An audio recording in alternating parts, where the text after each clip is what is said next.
तर कलिंगड खाल्ल्यामुळे नाही तर उंदीर मारण्याच्या औषधामुळे डोकाडिया कुटुंबाचा मृत्यू झाल्याचं समोर आलं। मुंबईमध्ये कलिंगड खाल्ल्यानंतर मृत्यू झाल्याच्या प्रकरणामध्ये धक्कादायक माहिती समोर आली। ही हत्या की आत्महत्या याचा तपास आता सुरू आहे। बिर्याणीनंतर कलिंगड खाल्ल्यानं मुंबईतल्या पायधुनीतल्या डोकाडिया कुटुंबाचा मृत्यू झाला। त्यानंतर कलिंगडाबद्दल दहशत पसरली होती। या प्रकरणात आता कलिंगड आरोपमुक्त झालाय। मुंबईच्या पायधुनीतल्या चौघांचा मृत्यू हा कलिंगड खाल्ल्यानं नव्हे तर उंदीर मारण्याच्या औषधामुळे झालाय।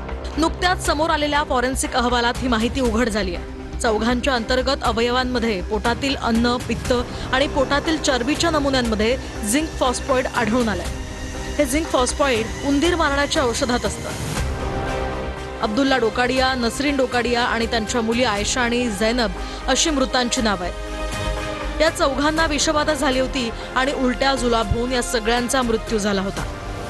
डोकाडिया कुटुंब राहत असलेल्या घरात उंदीर मारण्याचं औषध सापडलंय।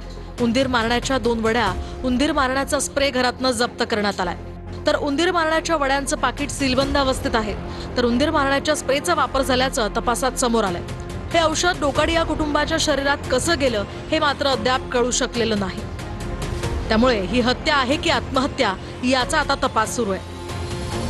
आता किती क्वांटिटी आढळली ते महत्त्वाचं आहे। म्हणजे क्वांटिटी खूप महत्त्वाची असते पॉयझनमध्ये। स्मॉल क्वांटिटी असेल तर ॲक्ट होत नाही, पण जास्त क्वांटिटी असेल तर ॲक्ट होतं। आणि निश्चितच झिंक फॉस्फाईड हे ह्युमनसाठी बनलेलं नाही, इट इज पॉयझनस। म्हणजे आपण ते 5-10 ग्रॅम खाल्लं तरी माणसाचा जीव जाऊ शकतो, इतकं धोकादायक आहे ते। झिंक फॉस्फाईड ॲक्ट कसं करतं?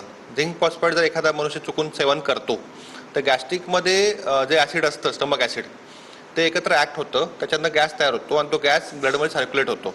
आणि जेव्हा तो ग्लास ब्लडमध्ये सर्क्युलेट होतो तेव्हा सगळ्या सेल्स असतात त्या काम करायचं बंद करतात आणि त्याच्यामुळे मल्टी ऑर्गन फेल्युअर होतं। गटर का हिस्सा है ना, थोड़ा बहुत तो चूहे तो होते ही है। बट आपके घर में भी चूहा मारने का कोई पॉइजन वगैरह है क्या? चूहा क्योंकि नहीं रखे, हमारे घर में तो नहीं रखे, लेकिन चूहे आते हैं। चूहा, ये बिल्डिंग में बहुत सारे चूहे हैं, है। उनका आपको तकलीफ होता है चूहे का? इस बिल्डिंग में पूरे चूहे हैं तो होता है ना, तकलीफ तो होता है ना, चूहे है तो। दरम्यान या प्रकरणात कलिंगड मुक्त झालं असलं तरी नळ बाजार परिसरातील फळ बाजारातनं कलिंगड मात्र गायब झालंय।